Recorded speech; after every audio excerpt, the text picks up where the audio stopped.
وادي الخير في زرع وانطلق ولم يلتفت اليه، فقامت هاجر عليها السلام تناديه يا ابراهيم يا ابراهيم وهو لا يرد عليها، حتى جذبت ثوبه فنظر اليه قال سألته سؤال واحد: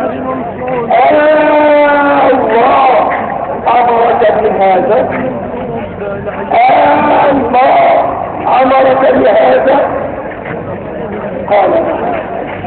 قال بك لن يضيعنا الله، لن يضيعنا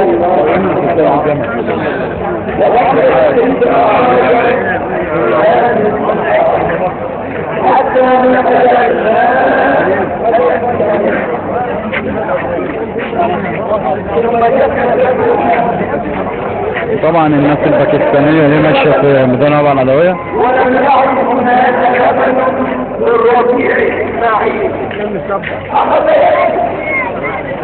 يوم هذا يرى هذه كده تقعد حول الجبل تستكبر بأحد من البشر. طبعا هي الدواء جاية من حماس معونة أبو العدوية. فلم ترى احد فنزلت الى الجهاد. طبعا التمر الهند معونة من الهند تبحث عن احد من البشر اللي بتقول معونة طبعا، ولم تجد احدا فظلت تتردد لما مرت السورية مع سوريا تبحث عن احد ينزلها فلم تجد احدا، فلما فقدت الامل في البشر وفقدت ان ينصرها احد وفقدت ان تجد احدا من البشر ولم يعد قلبها متعلقا الا بالله فقط، انفجر البشر من تحت قدمي الكثير معي. تعالى بقى حاول تخرج من عند أول عباس. إذا تعلق القلوب بإنسان من عباد الله فوالله من يأتي الله، إذا تعلق القلوب بقائد من إرادة الليل يحدث انتقاقا لن يصل على الدين ولم يحدث وتتعلق القلوب بكسر الحشد والوفاء والأبرية أن يمسكون والذي يحدث إذا تعلق القلوب بشيء بعد الخوف من البشر ولم يحدث وقد رضيه الرجال هذا، فهذا أول سبب من أسباب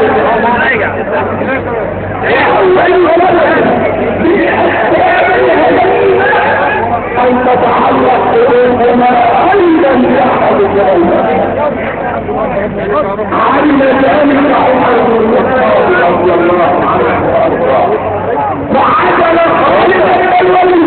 تيجي نروح المسألة وجد عمر أن قلوب الناس تعلقت بخالد الولي وظنوا أن قراءة ذلك الوهاب خالد القرب الخالد من الله هي السبب في الله، فعجل عمر رضي الله عنه عجل خالدا لأن روحه النبي حديث الحاسب به ولا ظنوا أن النظرة في الله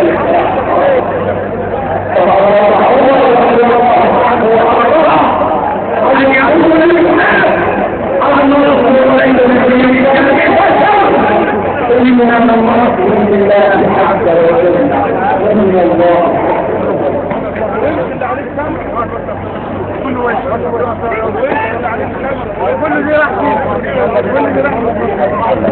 طبعا القنوات اللي بتعود على العنف. الآن مسيرة سلمية حاسمة تنطلق من مديرية شهداء الانقلاب شهداء الانقلاب الثانوي، تنطلق إلى مبنى المخابرات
الأمور تتحرك البصيرة حالا.